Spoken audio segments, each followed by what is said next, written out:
The Oscar nominations can say a lot about the quality of the year at the cinema.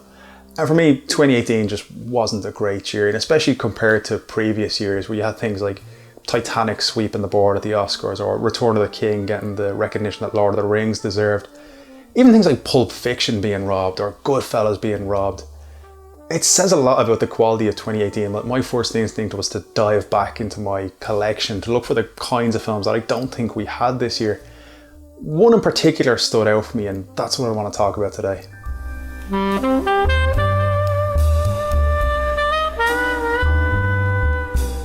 1997's LA Confidential, for me, is one of the most underrated films of all time. Looking at the cast on paper, it's hard to imagine where these pieces are going to fit.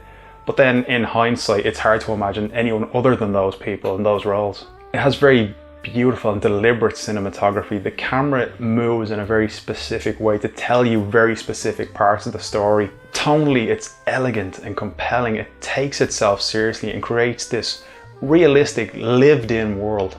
It amazes me how a film like this didn't have the cultural resonance that something like Pulp Fiction had.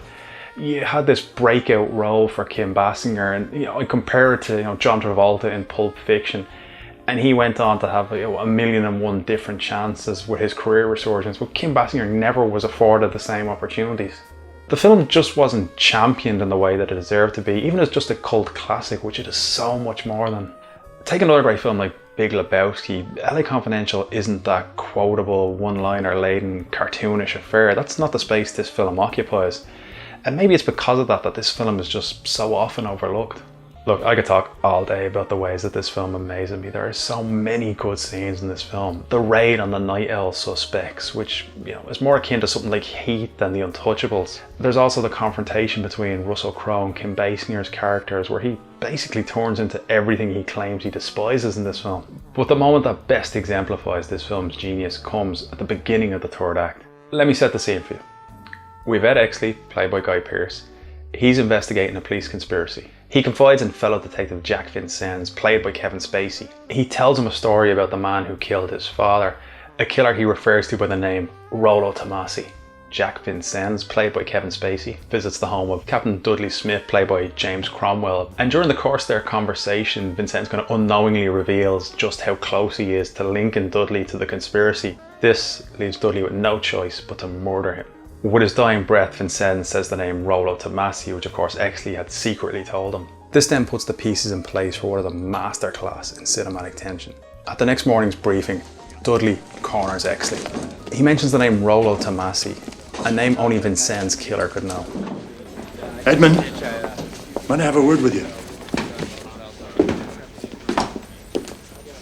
We're trying to run down a lead on an associate of Vincennes.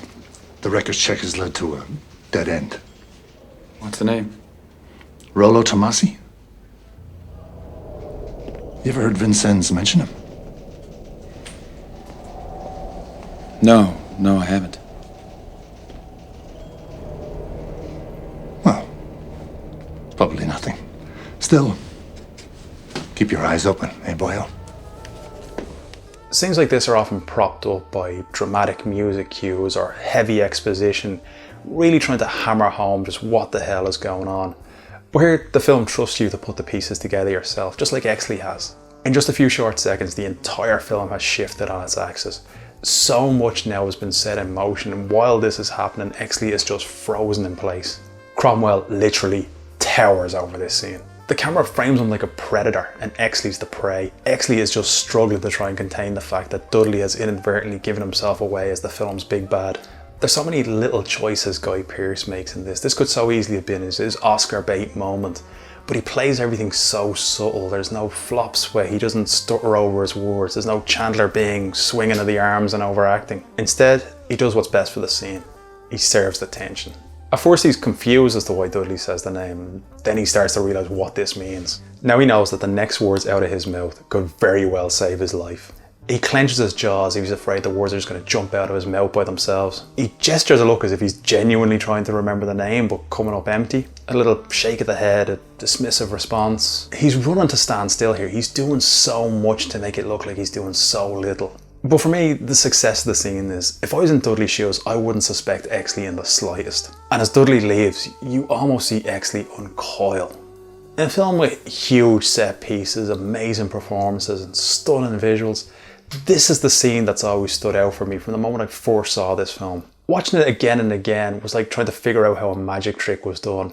But even knowing that, rather than take away from it, it actually enhances it for me. Spacey's presence in the film is initially jarring, but it speaks to the quality of the film that you're able to ignore that and immerse yourself in this world and just enjoy the film for everything it has to offer. It's a cliche to say this, but they literally don't make films like this anymore. All we seem to read about is opening weekend box office or total gross, and that's not the yardstick a film like this should be measured by. The mid-budget character-driven film has all but disappeared. This movie is based on an epic novel that sprawls over a decade with numerous characters and countless intertwining storylines. To take that and entrust it to the writer of Nightmare on Elm Street 4 and the director of The River Wild, that just would not happen today. It's a huge risk for studios to back these films when inevitably they're just going to be surrounded by blockbusters.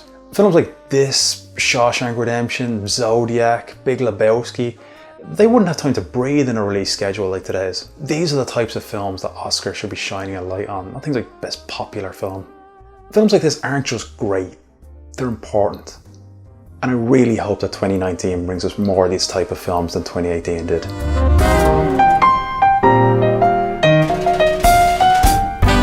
Thanks so much for watching.